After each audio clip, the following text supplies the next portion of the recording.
One of the things that I think is really interesting and fun about the Dark Souls 1 game is that everybody's experience is very different, and it depends on a whole lot of factors as to how your gameplay goes through, from choices that you make to equipment you choose to just what kind of player you are and what your player style is. And all of these factors create some interesting dynamics that make it so that everybody's play is just very different than everyone else's. So I'm going to be looking at my noob experience, the first time that I played through Dark Souls, and I'm going to be ranking the bosses based on how much of a difficult time they gave me on this first playthrough. And I figured that the best way to rank the bosses in this way is based on the number of attempts that it took me to defeat the boss. And what's interesting in this is that it isn't the bosses that you would think that gave me the hardest time. And I just want to kind of look at that and consider some of the reasons that it played out that way. So first up, of course, just like anybody, is the Asylum Demon. And wow, he gave me kind of a hard time with 8 attempts before I finally beat him. So yeah.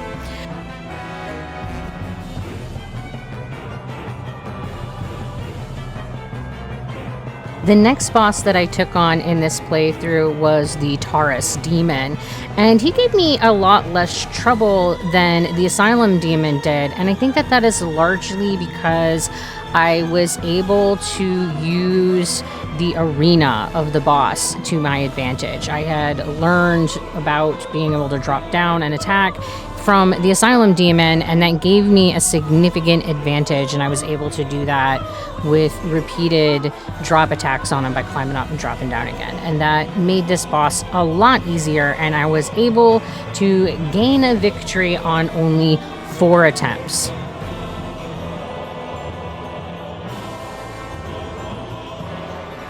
The next boss that I took on was the Bell Gargoyle, and it presented me quite a bit of difficulty.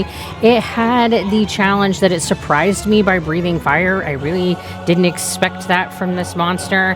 The other thing, of course, is the addition of the second gargoyle came as a surprise that presented an additional challenge that I wasn't anticipating going into this fight for the first time. Overall, though, I did okay and beat this boss in 8 attempts.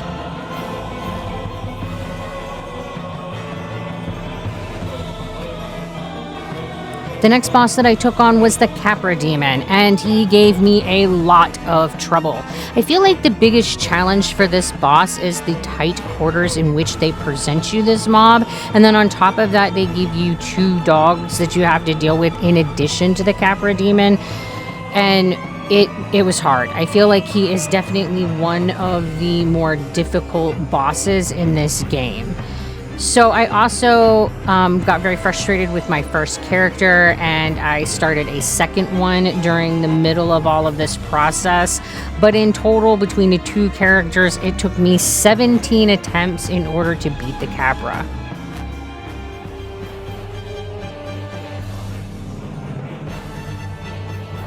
Next up was the Gaping Dragon that shocked me with its appearance, but did not give me as much trouble as any of the other bosses so far, and I was able to gain a victory in just 3 attempts.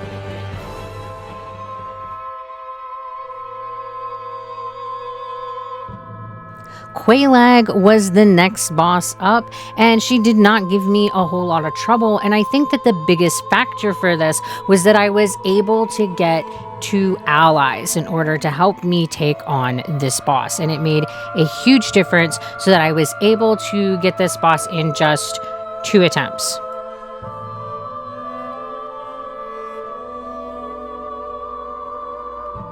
Next up was Ceaseless Discharge, and he did not give me as much trouble as some of the other bosses, largely because I had an ally to assist me, and I was able to complete this boss in just 3 attempts.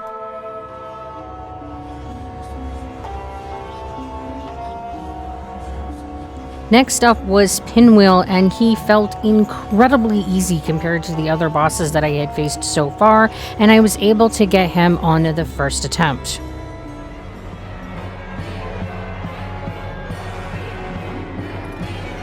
Next up was the Golem, and he gave me some trouble largely because of the arena itself. Falling off the edge was a problem for me, and it took me a total of 4 attempts to defeat him.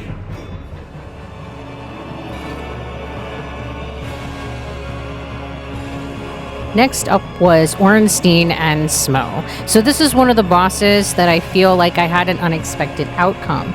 I actually had a fairly straightforward and easy time defeating this boss, and I think that's largely due to the fact that I was able to get allies to assist me through this fight. And in the end, that led to me only needing to fight this boss 1 time to get the win.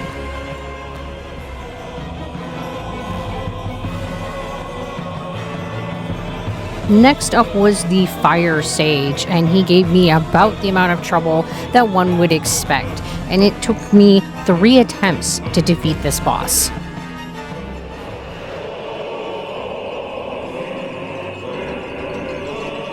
Next up was the Centipede Demon, and he gave me a crap load of trouble.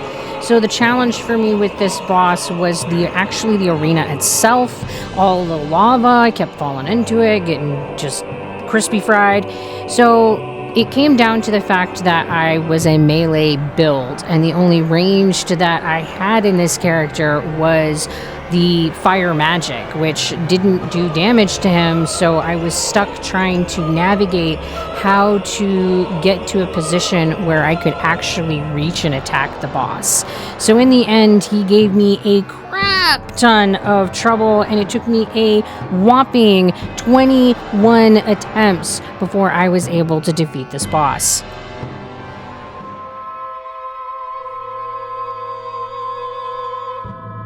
The next boss that I took on was the Bed of Chaos, and it did not give me a whole lot of trouble, but this was solely and exclusively because I had an ally with me that knew the mechanic of this fight. So I really just got to go along for the ride when they achieved the victory on just the first attempt.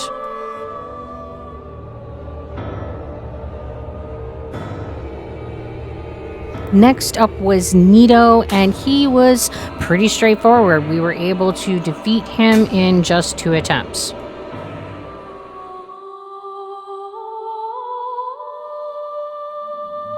Then I took on the Moth, and that was a pretty straightforward fight. Was able to defeat it on the first attempt.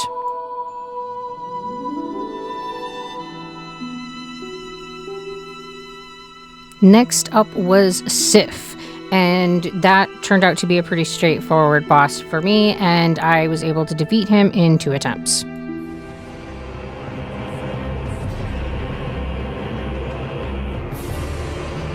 Then I was on to the 4 Kings, and they did present me some difficulty. I feel like this boss sucks so much, but in the end, I was able to defeat them in 4 attempts.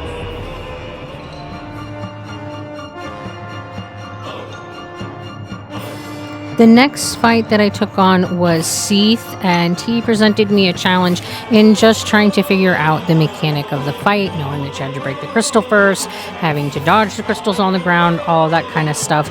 In the end, was able to defeat him in 5 attempts.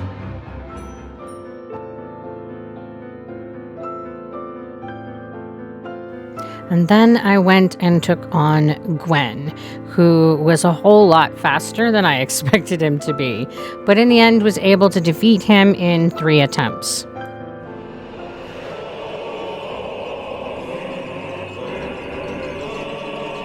So who were the top 3 bosses that gave me the most difficulty, requiring the most attempts to get through? Well, number 3 is a tie, with Gargoyle and the Asylum Demon both requiring 8 attempts.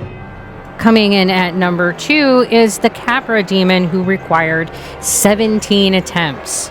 And the boss that gave me the most fucks was the Centipede Demon, who required 21 attempts for victory.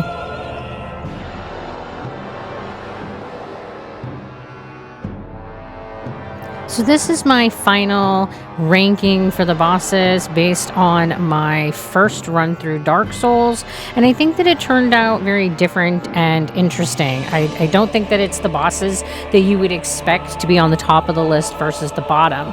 And I think that some reasons why this happened is that firstly, I got help. I had an ally who was able to help me through a lot of the fights, and I think that that made a big difference. I think that another factor that mattered a lot was that when I got to the Capra and found that the build that I had started was really just not working, I allowed myself to start over and create a new character. And I was able to incorporate a lot of the things that I had learned from that first try.